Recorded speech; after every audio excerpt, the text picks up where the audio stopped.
Hi guys, നമ്മൾ ഇന്ന് prepare ചെയ്യാൻ പോകുന്നത് ഒരു വെജിറ്റബിൾ റൈസ് ആണ്. സോ അതിന് വേണ്ടിയിട്ട് ഇവിടെ ബസ്മതി റൈസ് ആണ് എടുക്കുന്നത്.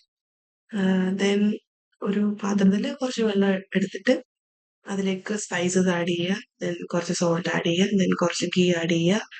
അതെല്ലാം ഒന്ന് നന്നായിട്ട് തിളച്ച് കഴിയുമ്പോൾ, ആ വെള്ളം തിളച്ച് കഴിയുമ്പോൾ നമ്മൾ അതിലേക്ക് നമ്മൾ റൈസ് ഇട്ട് വേവിച്ചെടുക്കുകയാണ് ചെയ്യുന്നത്.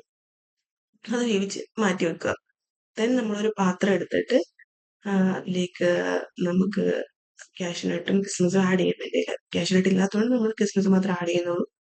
അത് ആഡ് ചെയ്ത് അതിനകത്ത് അത് മാറ്റുന്നില്ല, അതിലോട്ട് തന്നെയാണ് നമ്മൾ ഒനിയൻ ആഡ് ചെയ്യുന്നതും ക്യാരറ്റ് ആഡ് ചെയ്യുന്നതും നമ്മൾ ബീൻസ് ആഡ് ചെയ്യുന്നതും.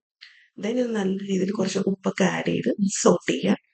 നല്ല രീതിയിൽ ഇത് മിക്സ് ആയി കഴിയുമ്പോഴത്തേക്കും നമ്മൾ ഇതിനകത്ത് എന്ത് ചെയ്യുന്നു വെച്ചാൽ നമ്മൾ റൈസ് ആഡ് ചെയ്യും. നമ്മൾ റൈസ് ആഡ് ചെയ്തിട്ട് നല്ല രീതിയിൽ ഇത് മിക്സ് ആക്കുക. മിക്സ് ആക്കിയതിന് ശേഷം ഗാർണിഷ് ചെയ്യാൻ വേണ്ടിയിട്ട് കുറച്ച് നമ്മുടെ പൈനാപ്പിൾ ഉണ്ട്, പൈനാപ്പിളും ദെൻ നമ്മുടെ മല്ലിയില ഇതൊക്കെ ആഡ് ചെയ്ത് ഗാർണിഷ് ചെയ്യാവുന്നതാണ്.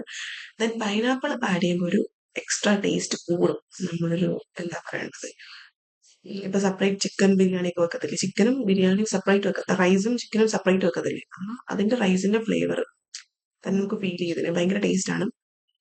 ദെൻ എന്താണ്, ഇതെല്ലാവരും ട്രൈ ചെയ്ത് നോക്കുക. എല്ലാവരും വീട്ടിൽ ഉണ്ടാക്കുന്ന റെസിപ്പി തന്നെ ആയിരിക്കും.